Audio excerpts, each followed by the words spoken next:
You know that friend who always cancels plans? The one who's sick again, tired again, maybe next time? Yeah, that friend isn't avoiding you. They're protecting something. If you're someone who genuinely gets more excited about a Friday night in pajamas than a Friday night out, welcome. You're about to feel very seen. And today, we're breaking down the psychology of people who love staying at home. The ones society calls boring, but science calls something else entirely. We're going deep into your brain, your nervous system, and the very real reasons why home feels like the only place you truly belong. Before we dive in, let me ask you something. When was the last time you felt genuinely relaxed? Not distracted, not numb, but actually calm? For most home-loving people, that answer is simple: when I was home. And there's a biological reason for that.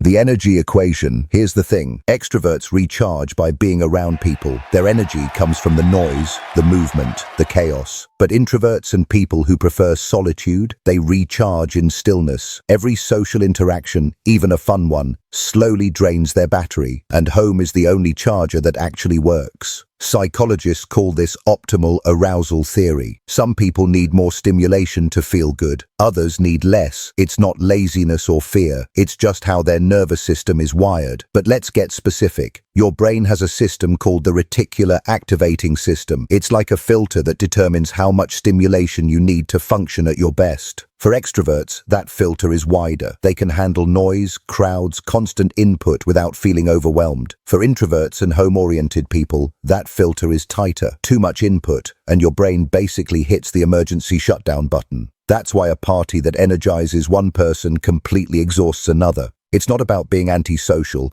it's about having a nervous system that processes the world more intensely. You're not weak, you're just deeply tuned in. And here's what most people don't realize. This isn't about being shy or lacking confidence. There are plenty of confident introverts who love their own company. There are socially skilled people who still prefer staying home. It's not a flaw in your personality, it's a feature of your biology. The control factor. But there's more going on than just introversion. Some people love staying home because their environment gives them a sense of control they don't get anywhere else. Out there, the world is unpredictable. Loud strangers, last-minute changes, small talk with people who don't care about your answer. But at home, you control the lighting, the temperature, the noise, the vibe. You decide when to engage and when to retreat. For people with anxiety or high sensitivity, that control isn't a luxury, it's survival. Let's talk about something called environmental mastery. It's a psychological concept that describes how much control you feel over your surroundings. And research shows that people with higher environmental mastery report better mental health, lower stress, and greater life satisfaction. When you're home, you're the architect of your own experience, and that sense of agency is deeply calming. Now, pair that with sensory processing sensitivity, something that affects about 20% of the population. If you're a highly sensitive person, you don't just notice things, you feel them deeply. The flickering fluorescent lights at the grocery store, the overwhelming perfume someone's wearing, the background hum of a crowded restaurant. All of that isn't just annoying, it's exhausting. Home becomes the one place where your senses aren't under assault, where you can regulate your environment to match your internal needs. And that's not avoidance, that's intelligent self-care. The creativity connection. Here's something wild. Studies show that people who enjoy solitude tend to be more creative, more introspective, and better at problem solving. Staying home isn't doing nothing. It's where the best ideas are born. Not in a crowded bar, but in a quiet corner with a book or a thought spiral at 2 a.m. There's actual neuroscience behind this. When you're alone and unstimulated, your brain enters what's called the default mode network.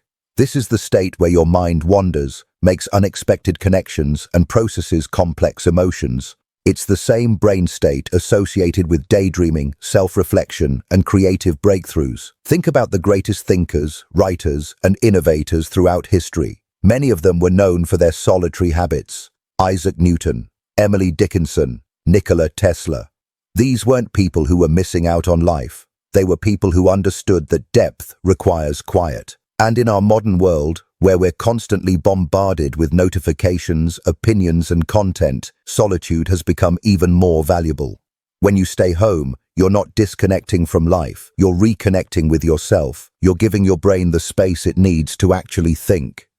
The society problem.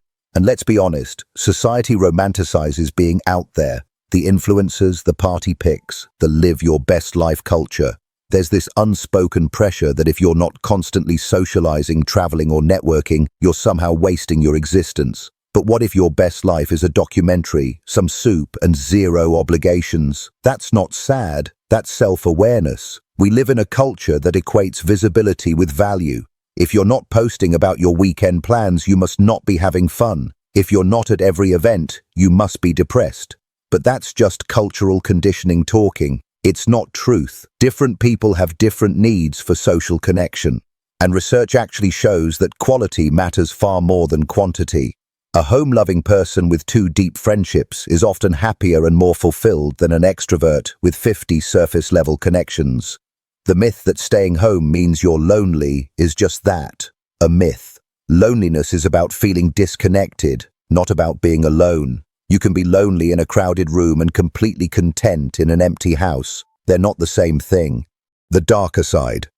Now, some people stay home for a darker reason. Social anxiety, past trauma, depression that quietly whispers, "What's the point?" And for them, home becomes both a refuge and a cage. So it's important to ask yourself, do you stay home because it fills you up? Or because leaving feels too heavy? Because one is peace, the other is hiding. If you stay home and feel energized, creative, and content, that's healthy solitude. But if you stay home and feel trapped, numb, or increasingly disconnected from the world, that might be something worth exploring with a therapist or trusted friend.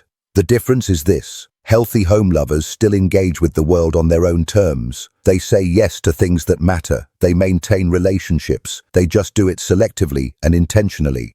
Unhealthy isolation, on the other hand, is driven by fear or avoidance. It shrinks your world instead of enriching it. And here's the thing. Both can look the same from the outside. That's why self-awareness is so crucial. Check in with yourself regularly. Are you choosing to stay home, or are you afraid to leave? Are you resting, or are you hiding? Because mental health isn't about being social or antisocial. It's about whether your choices are adding to your life or subtracting from it. The joy in the small things. But for those who truly love staying home, they're not missing out. They're just living differently. They find joy in small rituals, the morning coffee routine, the favorite spot on the couch, the way the light hits the room at sunset, things most people rush past. Hit subscribe if you think you're this type. This is what psychologists call low stimulation preference. These people don't need the world to entertain them. Their inner world is rich enough. They notice things. They savor moments. They don't need constant novelty because they find endless depth in the familiar.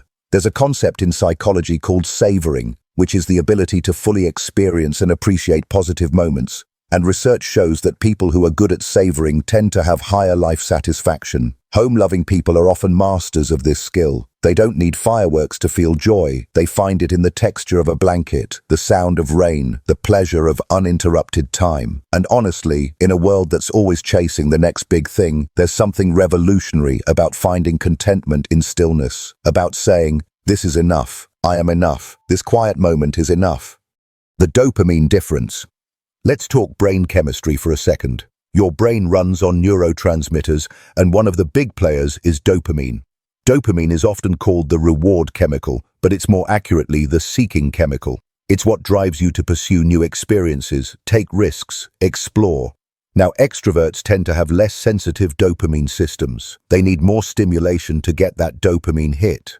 That's why they seek out parties, adventures, and social interaction. Their brains are literally asking for more input. But introverts and home-oriented people, their dopamine systems are more sensitive. They get rewarded by less intense stimulation. A good book, a quiet conversation, a solo walk. These things light up their reward centers just as much as a concert light up an extrovert's. This is why forcing yourself to be more social for your own good often backfires. You're not broken. You're just running on a different operating system, and trying to override that system just leads to burnout. The childhood connection. Here's something interesting. Your preference for staying home might have roots in your childhood. If you grew up in a chaotic household, home might represent the calm you create for yourself now.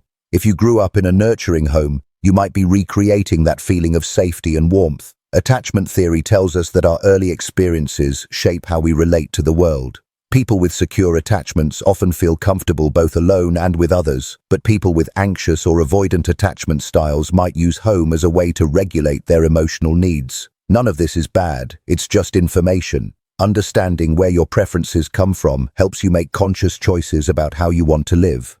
The modern reality. And let's address the elephant in the room. Modern life has made staying home easier than ever. You can work from home, order food to your door, stream endless entertainment, and maintain relationships through screens. For home-loving people, this is paradise. For others, it's a trap. The question isn't whether you should stay home. It's whether staying home serves your well-being or limits it. Are you using your home as a base that supports your life or as walls that keep the world out? The final truth. So, if you're someone who turns down invitations without guilt, who feels genuinely happy on a solo Saturday, who'd rather rewatch your comfort show than make memories, you're not broken. You're just wired for depth over noise, for peace over performance. The world needs people like you, the ones who think deeply, who create meaning in quiet moments, who prove that you don't need to be loud to be living fully. Tell me in the comments, do you prefer staying home, or do you think we're all just making excuses? I genuinely want to know where you fall on this spectrum, and if you want the psychology that most people never hear about themselves, the next video is going to hit you harder than this one. Click it. You'll understand why home-loving people often have these specific personality traits that make them different from everyone else. Thanks for being here. And remember, your life doesn't need to look like anyone else's to be meaningful. Sometimes the quietest lives are the richest ones.